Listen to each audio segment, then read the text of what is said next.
right, welcome everybody. My name is Justin Grote.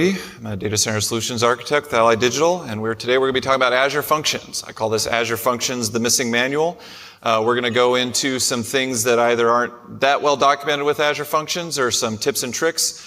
And this is primarily in a way that there are so many great sessions today about Azure Functions. I definitely recommend checking out Barb's or checking out Yops. There's going to be recordings.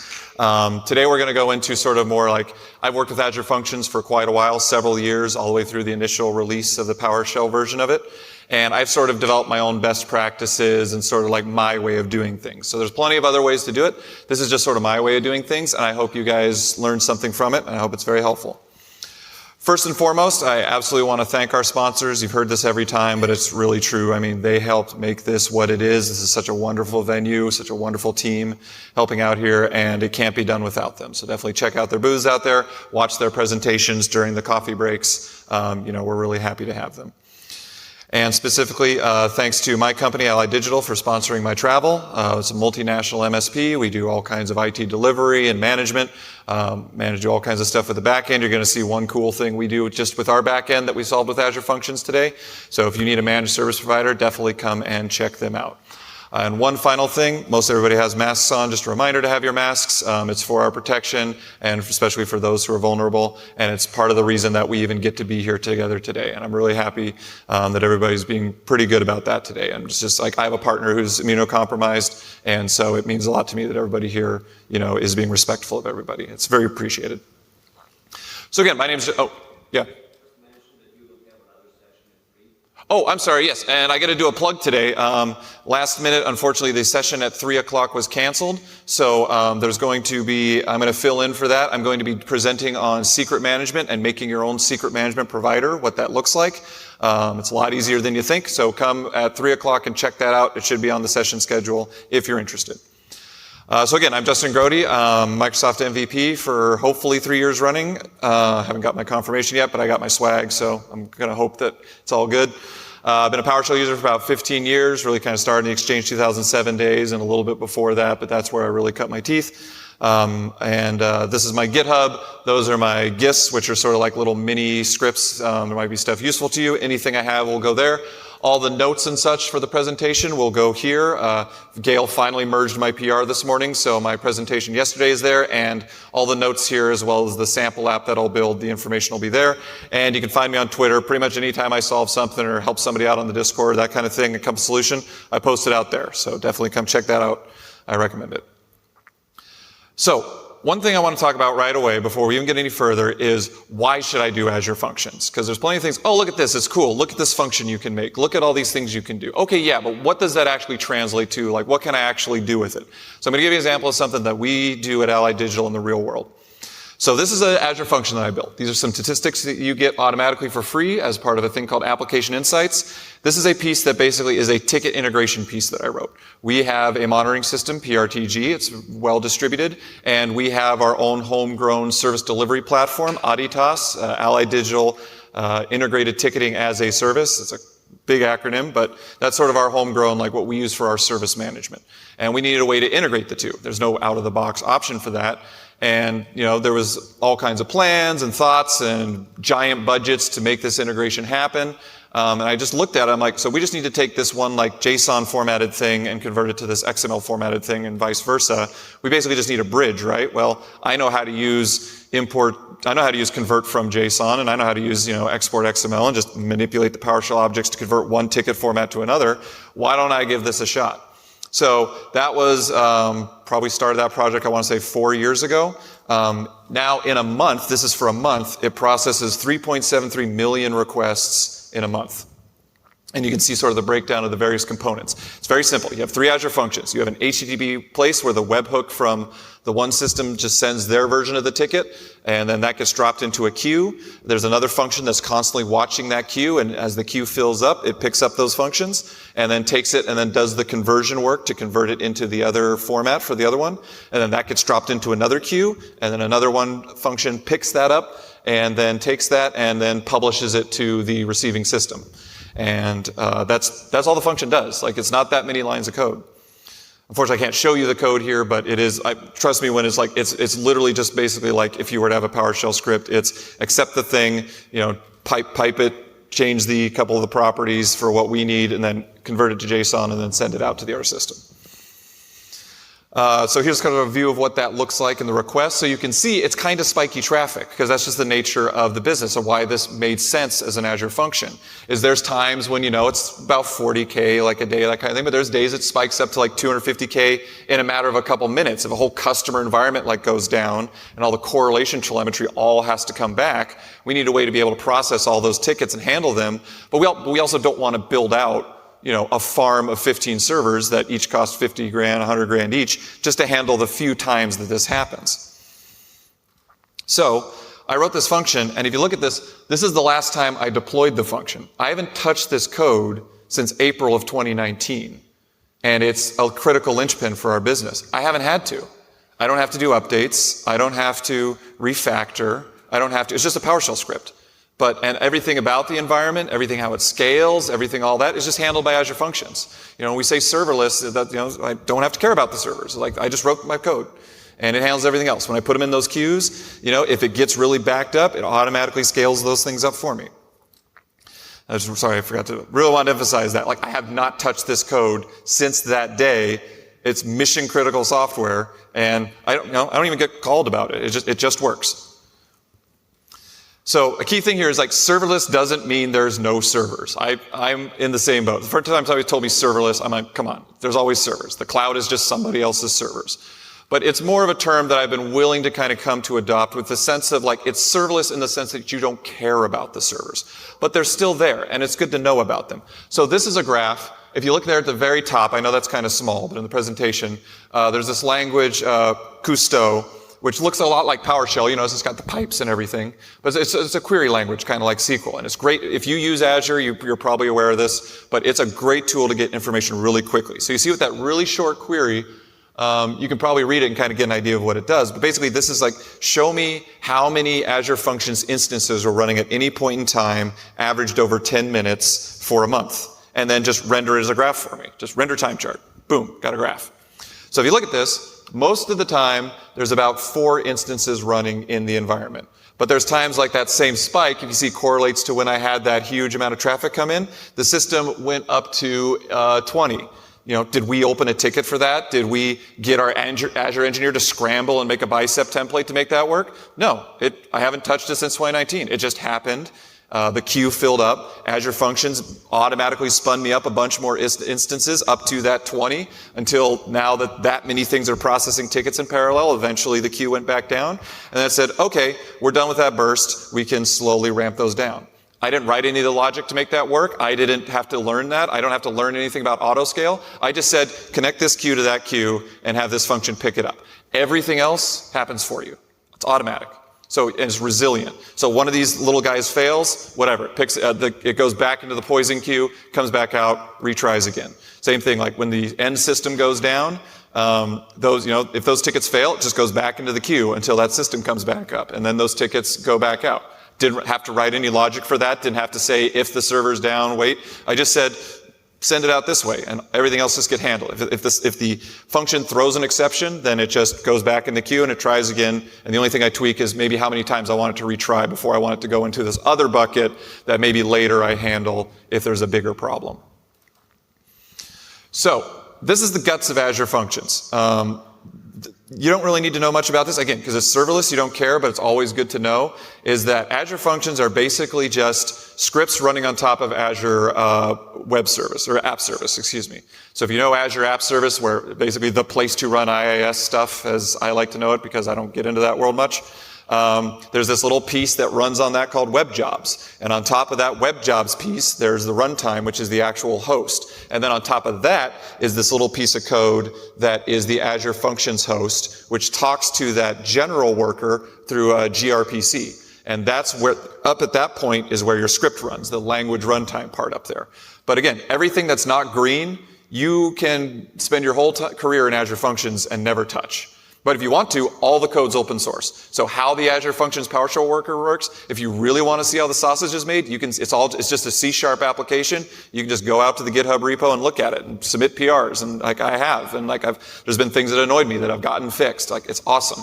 Can you imagine? I can't imagine even 10 years ago, like, it's like, well, call support, and like they said, well, we don't support that. It's like, all right, I guess we're boned, you know, but you can, that's the beauty of this new community and this new Microsoft, is you can get involved. Another thing I want to mention too is those instances, whenever there's 4, there's a term you might have heard before, which is cattle not pets, in terms of we don't want to have to keep track of those individual servers. I want to name them Mary and John and Bart and Marge. And if Marge goes down, well, okay, well, we got to get Marge back up. Here, we don't care. The servers all have GUIDs. Like, you'll never see this part unless you go deep into the analytics like I did. But these are the instances that run my system. That's how much memory they have. That's how much CPU they have at the moment. How many requests they're getting versus how many are failing at the moment. But I don't have to care. If one of them dies, a new one spins up, I don't see it. And then at the final end, okay, well, this is great. It also gets deployed to, 15 different regions. So it's fully redundant and handles there, and tickets come in from certain regions and they get handled there and then brought into our main processing pipeline. Obviously, that's a lot. I mean, can you imagine standing up that infrastructure yourself, or even standing it up with virtual machines, and what that budget looks like? This is what it looks like. So I took that 2.9 million transactions, and I was pessimistic. I said each one of those takes 2 seconds to execute. In reality, most of them take like 5 milliseconds, and a couple of them are a little slow, and most of the time it's because they're waiting for our server, because it's processing other stuff. Like, the slowness is not in Azure Functions, it's waiting for our server to be like, okay, you can send me some more tickets, because I can now process them.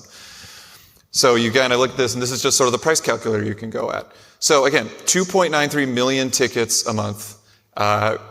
Mission critical system. What would that cost? You can see it there in the lower right. I'm going to do this because I think it's really important. It costs $4.50 to run a month. That's probably less than 5 minutes of me working on it. Can you imagine having any kind of system like that just running one virtual machine, that you have one employee in your environment running his dev box on an IaaS system? How much does that cost? And your mission critical system that processes 2.93 million tickets a month, $5. So you want to know what this is good for? That's what it's good for. And that's not, it's not the only thing, but there's many others. So I think we're going to go ahead and move forward with the demo now.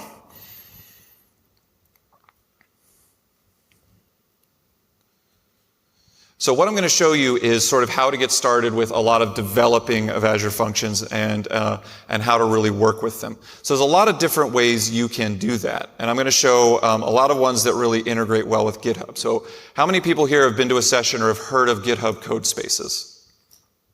Okay, great. That's a good portion. How many people here have heard of Docker containers? Excellent.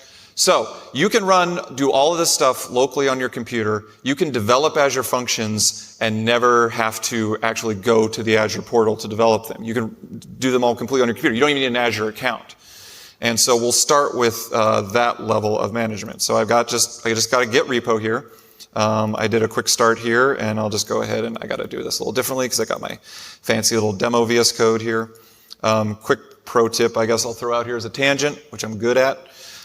If you download like the zip of VSCode and you just make that data folder in there, you now have a portable version of VSCode that is its own self-contained thing. And you can put that on a server, you can put it anywhere, you just run it, it just runs out of that folder, and it's great for demo environments. So I have my normal VSCode as like a system, but now this one is its own little self-contained entity. So I'll go ahead and open recent. I'm just going to show right here, look at these 3 different options that I have just in my recents of things I've done. I can work on it locally, I can work on it in a dev container, and I can work on it in code spaces. And you can see that I have those 3 options right there. So I'll go ahead and start with working locally. So this is this is just, again, Visual Studio Code. If you've been using PowerShell, it's there. I put it in ISE mode for those who like that.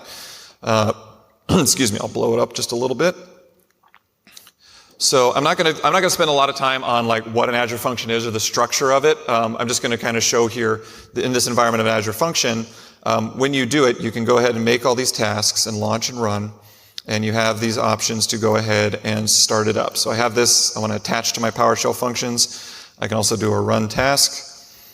Do I have it in here? I should have it in here. But I got the latest one here. Yeah. Run task. Where did you go? Did it get mad? Oh, yeah. You know what? I bet it got mad at me because I bet my Azure Functions got disabled because I was playing around with it. Yeah, I don't know why you disappeared on me. Come back. So I just have to put the Azure Functions extension back in because I was messing around with some stuff in code spaces. So we'll get that reinstalled. We'll get my little Azurite installed here. So while I'm waiting for this to load in real quick, so this Azurite thing is kind of a key thing. If you've done any kind of development with Azure Functions in the past, one thing you know that's kind of a pain is that Azure Functions really relies on storage accounts.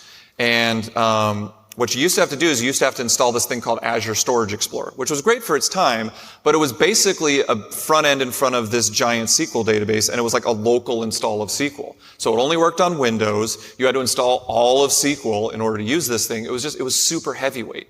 And a lot of people in the community agreed, like, we don't like this. So they came up with this thing called Azurite. This is an open source product, and what it is it's a Azure Storage, an Azure Storage account emulator, but it's much faster. It runs in a very tight code. It saves everything into these nice little folders for you in terms of blog storage and queue storage. It basically makes it like a NoSQL database, and anything in terms of like your blog storage and queue storage, like here's a database, it's just all now JSON. And so what that does is that makes it really easy to run locally. See down here I have table service, queue service, blob service. I just click each one of those and boom, like that. Now I have effectively what is an Azure storage account running locally on my computer. I don't even have to have Azure. I don't even have to have an Azure account. And I can develop Azure Functions and test them here on my local computer. So now that I've installed those extensions, maybe it won't be so mad at me. I might have to reload. There it is. Okay. So I have my Azure Functions installed. And it gets you this nice little view here and that kind of thing. But we don't need to worry about that right now. I'm just going to go ahead and run a task. And this starts up the function host. If you've done any Azure Function stuff, you know func host start works. Oh, see, now this is, of course, going to happen to me. I might have to bail out to the code spaces here. Do I not have it in my path? I don't think I do. So we're going to go ahead and bail out to the container. So again, the perfect segue. You know this thing that sucks about local development? You have to set up all your dependencies. If you get somebody to come into your environment and they come into your environment and like, okay, you got to, don't forget to install the func host thing. You got to go out and download. It's like, okay, now I'm hitting this error. Oh yeah, you got to get this extension. It's like, then you run into that problem. Okay, oh man, you got to get this thing. Like onboarding people sucks, especially when you're developing things. You don't want to spend all your time getting somebody else onboarded so that they can help you with your code. So Docker containers really help with that. One nice thing that's really nice about Docker containers is you can package all of your dependencies along with them so that you can get somebody up and running. And so over here, I have Docker, and you can see I have a container here that's named the similar thing. And this is actually a dev container. Does everybody know what dev containers are? Okay, not too many. Okay, excellent. This is a great time to learn because if you have Windows, if you're on Windows 10 or Windows 11, you can install WSL2. Who's here heard of WSL2? Okay, better. So if you have WSL2, you also have Docker. In WSL2, you can install Docker into that environment, and you get a full Docker environment that can run Linux containers inside that. You don't have to use that WSL instance. I think Yap was doing a presentation where he was talking about it was frustrating that some of the commands are different and you sometimes have problems and code spaces is an answer to that. Well, what's great about this is you can have code spaces basically on your computer. If you're not part of the code spaces beta, if you're not, if you don't have a team that's using code spaces, that doesn't stop you from still using Docker to develop and even have these containers. I run them here locally on my computer. They can run in AKS. They can run on your own company's Kubernetes. Anywhere this Docker lives, you can attach to it. But here's the simple version, is that simply when you go to set up, you can say in VSCode here, you can choose dev container. I also forgot to mention Jakob did a auction of a mouse. I was going to auction off my O key because my O key broke yesterday on my keyboard, and I was able to get the resistor to work, but I got quite a fun little operation going here. You can probably see the light there. So we'll see how this goes, but the show must go on. So in this dev container, it has an option to basically generate a dev container JSON for you, and Azure Functions plus PowerShell is one of those options. I think it'll let me do it here. Development. There we go. So you can do add development container configuration files. And like, I know I already have one. I'm going to bail out before I get there. But you can see here, Azure Functions in PowerShell. So you have a ready to go template that will get you started with this process. And so now that I've done that, now that I have my dev container there, I can go down here out of my terrible local instance that I don't have any of my dependencies, and I can say reopen in container. And when I do this, it's going to reload VSCode. And down here I have my little Docker instance. And you'll see now that VSCode Docker container that was stopped is now running. Now I pre-built this for this presentation because I don't want to download the entire container over the Wi-Fi. But at this point it would just simply go, and you can actually see it in the build. Where's my Docker build log? Well, you'll see the whole Docker process of building. But basically what I now have, this looks the same again, right? I basically have my same kind of local, I have my terminal, I've got my same path, the path looks a little bit different. This is all now running inside a container. It's still just, I don't have a RDP, I don't have any of that, it's just VS Code. But if you look down to the lower left, it shows, hey, it's running in my little dev container. And so now if I try my little function command, funco start, see, now it works. I didn't have to install it, I didn't have to get it, it's just built in. And so if you're a new developer, you're coming in this environment, you can tell them, oh, hey, here's your, the dev container is part of the repository, so when you download it, all you got to do is click that reopen in container, and you're all set up. Like, you don't need to install Azure Functions tools, you don't need to even install the version of PowerShell. This thing I've set, I want it to have version 7.2, and I want it to be version 4 of Azure Functions. Doing an upgrade is just changing those two numbers, and then it'll rebuild the container for you. And what did I break this time? I think it doesn't like my, so I forgot to start my Azurite. So I'm going to start that up so that it has it, and we'll go ahead and give that another shot. So to use Azurite, there's a setting, I'll show this here real quick, under your local settings JSON. Typically, if you've done Azure Functions before, you know in here for this Azure Web Jobs storage, you tend to have to put in the information for your storage account. There's a special string you can use where you just say use development storage equals true. And if you use the previous storage explorer, you know that too.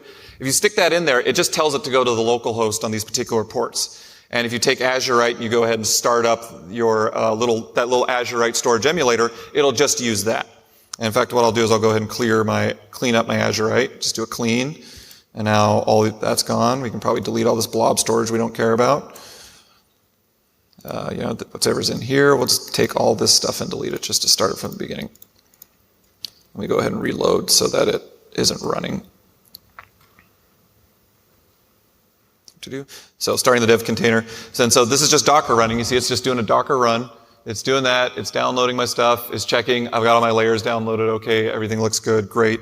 And then it's also automatically forwarding ports for me out of it. So I can say, basically, Azure Functions, when you're doing the development thing, runs on the local port 7071. This will forward it to your local machine. So you can just, using your own personal browser, go to localhost.7071, and it'll pass it through into the Docker container. So again, you don't have to work just at the command line. You don't have to work in VS Code. You can test all your code as if you were another user against it. So I got that there. I got this. We'll go ahead and fire up all the Azurite stuff. It's mad because I'm probably already running.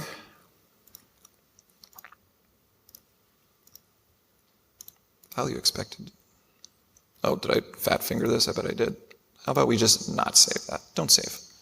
Let's try reloading that again.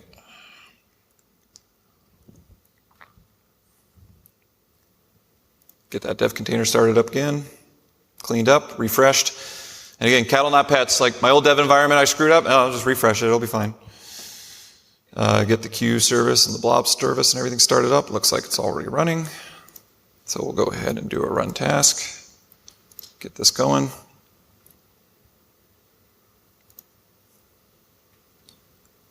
And hopefully it'll connect, otherwise I gotta figure out why my Azurite isn't working. So at this point, basically, so what you'll have at this point is you'll have a Azure Core Tools dev environment where rather than have to go out to the website in the Azure portal and edit it, you're able to go ahead and work on your Azure Functions locally.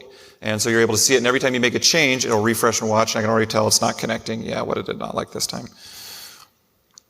I think, let me go ahead and just bounce the container completely here. So let's kill that. I got ahead of myself, and I knew I was going to do it, so let's go ahead and just trash this whole thing.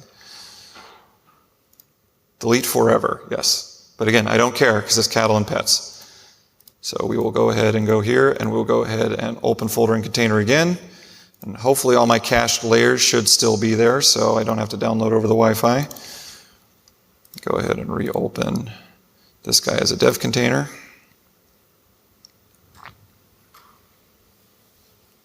And so now we'll get our Docker build again. And okay, well, at least it's going fast. So at this point, it's going out, and it's just going out and downloading the layers of the Azure PowerShell dev container and getting them all fetched. Unfortunately, there was like one big layer there what happened is I probably deleted the last one. And when you do that, I have some pretty aggressive stuff on Docker that says like, hey, if nothing else is referencing this image, just delete it. That normally won't happen for you. So at this point, it's just got to download a couple extra layers. But you'll see there's a couple of those that just went like real fast because those are layers that I had in other virtual machines. So again, once you have this environment, then you're able to work locally and do all your work with Docker, but maybe you don't even want to do that. Maybe you don't even want to run it locally. You just want to use code spaces. You know, GitHub provides this great service called code spaces where they'll run your code environment for you, and it connects directly to Visual Studio Code using this exact same dev container JSON. So since I wrote that dev container, it now exists as part of my repository. And if I can either do it in VS Code, but I'll show you just sort of through the GitHub way.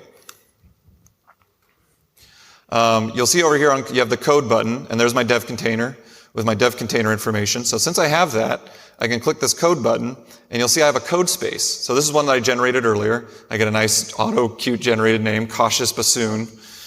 Most bassoons are pretty cautious, I think. And so I'm just going to go ahead, okay, I want to resume my work on that. So at this point, it's going to go into the back end of GitHub. It's going to go ahead and start up, and you see I had it already pre-warmed, and now, like that, in my web browser, I have a version of Visual Studio Code. And this is, again, the same function environment. Maybe this time let's see if I can get go away message. You think something's holding a message here that should go away. There we go. So I have, my whole environment here, and I got the Azurite and everything. We'll go ahead and re-enable these guys.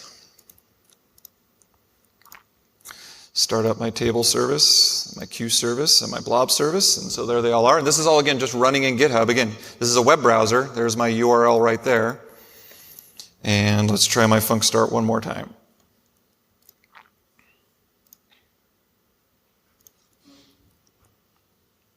Okay, so now we're up and running. So we have this out here running, and you see there's these forward ports, and they'll give you addresses for how you can access this site. So I have this link that I can take. I can follow that link. And there's a link that takes me right to my Azure function. My Azure function's up and running. You'll see the URL is not my Azure site. You'll notice I haven't logged into Azure at all yet. I haven't had to deploy an Azure app. I have my function available here in code spaces, being port forwarded. That's pretty nice. But you can work in a web browser and it works okay, and you can do this little thing they have called a progressive web app where it'll kind of make it very kind of VS Code-like, but I want it to use my VS Code. So I can do this thing, or I can say reopen in VS Code. In fact, I can do it just down here in the lower left. I should be able to say open in VS Code, and it will go to my code spaces. So this is my desktop VS Code, just like the one that's working over here. Got to allow the access because I'm on a new network.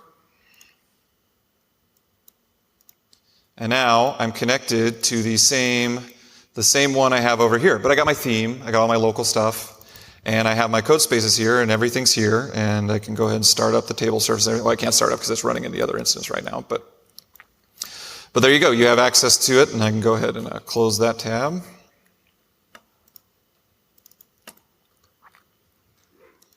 And so this time now the ports for the system are actually local here. So I can actually go ahead and connect to these ports. And so even though this is running out in code spaces, by running the VS Code on my local computer, VS Code is actually able to take those ports because it has system access that a web browser doesn't, and take those ports all the way from code spaces, bring them to my local computer and advertise them. So even though I'm here on my local host port here, it's actually going out to my code spaces and working with that instance out there. So even though it runs out there, you don't have to set up a VPN. You don't have to have any kind of special networking. You just start up the code space, and you have access to your function. And we can go ahead and do one of the test functions that's out here. We'll do like just the default trigger sample. If you've ever done an Azure function before, this is just sort of the default simple one. So if I go back to my task, which should be running here.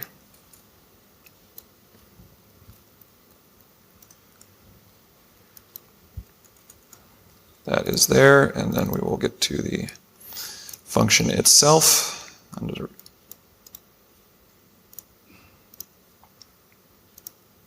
Oh, it doesn't show my local instance there because I'm not in the right one.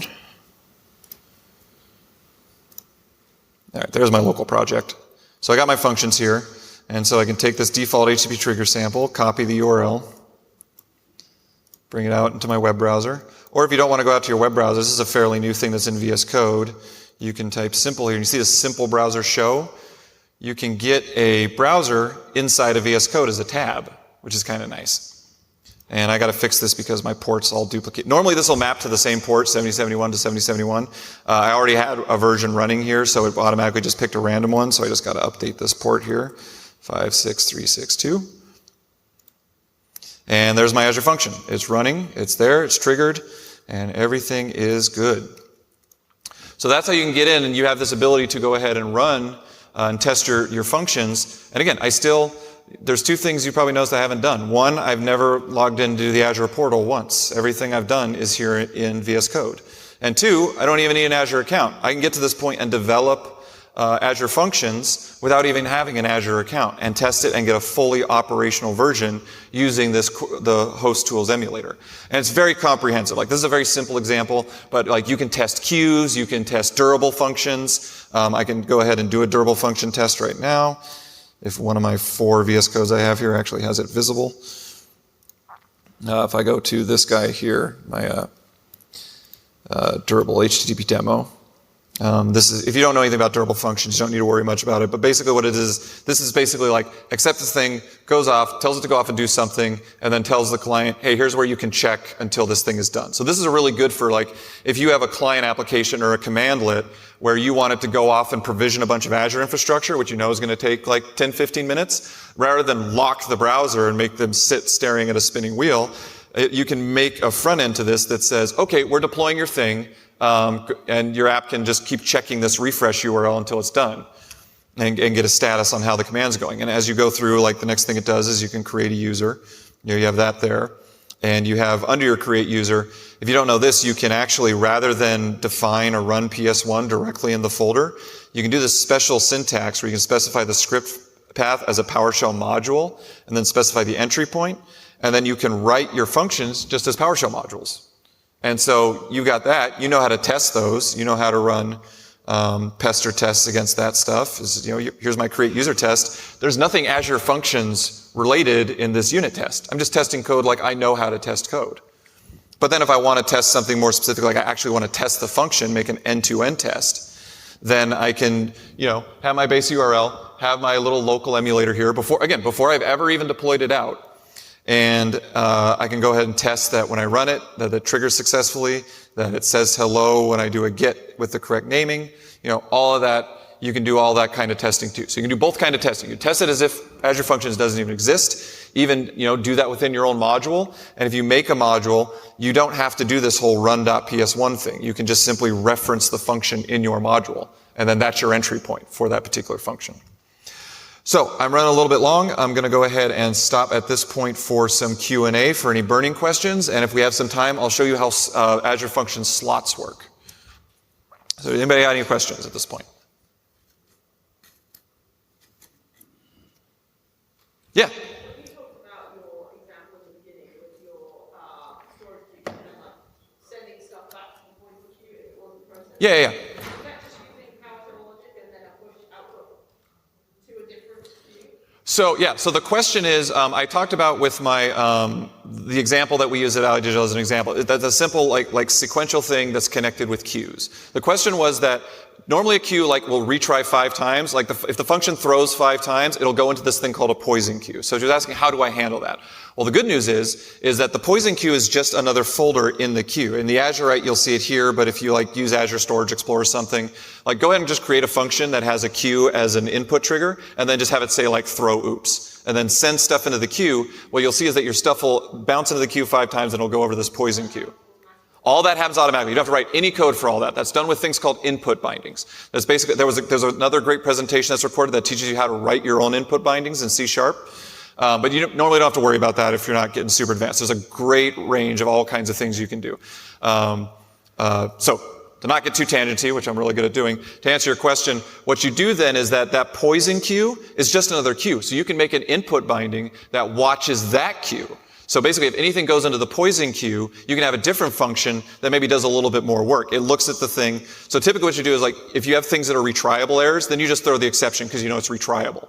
But if something is going to be like, oh no, like the input format was wrong. Like if I bring up that diagram, you know, it processes like 2.93 million tickets a day. There's about 2.6 thousand errors every day that are usually just garbage in, garbage out of them sending the wrong format. Somebody didn't format the ticket right, or they put in stuff that's not supported by the other one.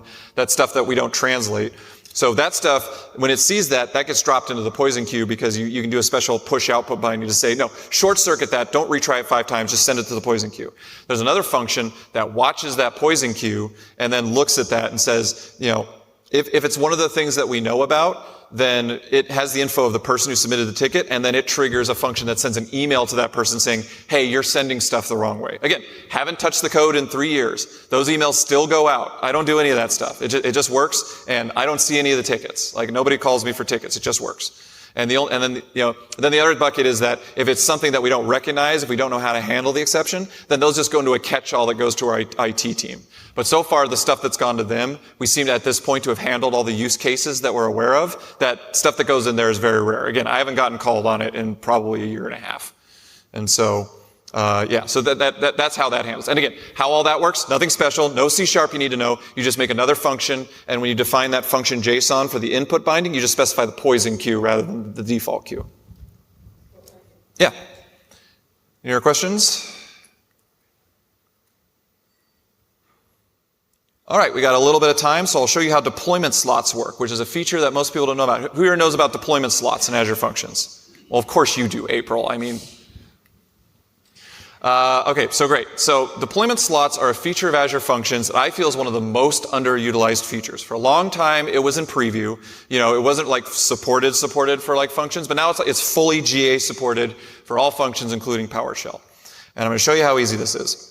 So if I go over here to my Azure Function, I go into my Function app.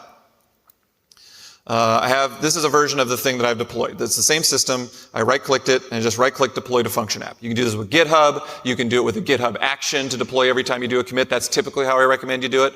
But like, you know, if it's just a small project, whatever, you can just change your code, and as soon as you save, just click deploy to Function app, and it'll zip it up, send it out there, and now you have production code.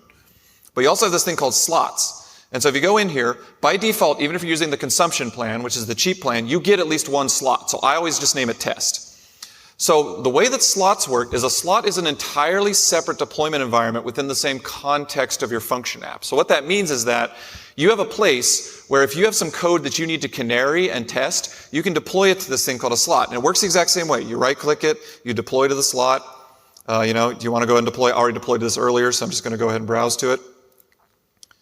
And so you'll see this is sort of the production. So this is an actual Azure function running. But you'll see that URL. So my default URL is missingmanualdemo.azurewebsites.net. You see this one is dash test.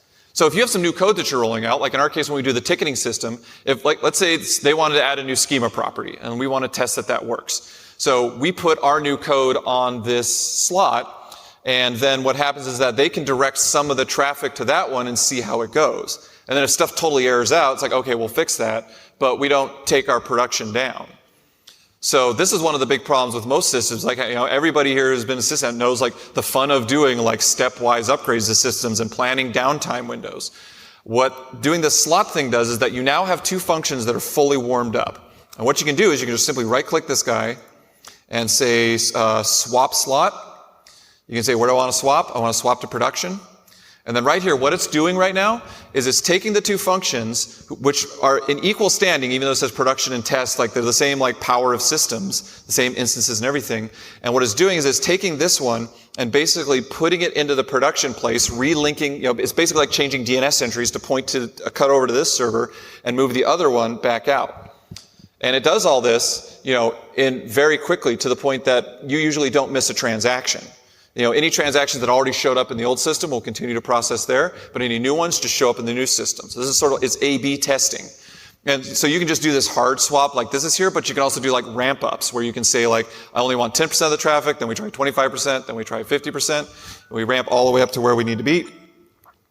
And you have this ability to go ahead and just swap applications like that. And the best part is that, so there, successfully swapped. So how long did that take? Like 45 seconds. That was a production upgrade that I just did. And no downtime. Everybody's up, everybody's working, it's running my new code. If it breaks, if all of a sudden I miss something and all of a sudden we see tons of errors coming in application insights, you just swap it again. Because what happened was that your production code now becomes your test code at this point. And you still have your previous production code at test. So you can still do that to do any kind of final testing you need to do, any kind of compatibility testing to make sure like your backwards compatibility works. But, if things hit the fan, you can just simply swap slot again. And now it's like, again, if you did this before, it's like, oh no, we got to go get the backup. We got to go restore the server. We got to reboot it. Everybody's down this whole time. Meanwhile, I'm like, oh, it broke? Okay, swap slot. And you're in about 45 seconds. We're back to production. And then we figure out what went wrong. So that is slots in Azure Functions. And so these are the things that can be really helpful when you're really building out like real production grade. And again, in the end, did you have to know how any of that worked? Did you have to know how the servers, did you have to build a global DNS? And did you have to learn all about how DNS swapping works? Did you have to build an Azure load balancer and then set up front-end IPs and back-end IPs and make sure you balance those to the virtual machines that are running your PowerShell scripts? Did you have to install Pod on those so that you have an HTTP endpoint that translates your PowerShell script? You didn't have to do any of that. You just wrote a script and you said swap slot. So that's the power of Azure Functions. And this sort of serverless concept is just really powerful. If you're not an Azure person, if you're an AWS person, I highly also recommend you check out Aws Lambda. It has a lot of this same kind of functionality. They very recently updated it to be a much better experience. It used to basically just be, oh, we're going to run PowerShell in C#. That's how you do it. You do a .NET build. The new experience is much better. So definitely also check that out. But in my opinion, so far, the best place to run PowerShell code for production is Azure Functions. And to be able to have this kind of scalability and ability with very little effort, very little need to really have to get into the depths of it. You don't have to be an infrastructure engineer to be able to have reliable code that runs in data centers across the world, a full deployment that would normally be a multi-million-dollar deployment, and it costs you, as you saw, $430 a month to process 3 million transactions. So, thank you very much.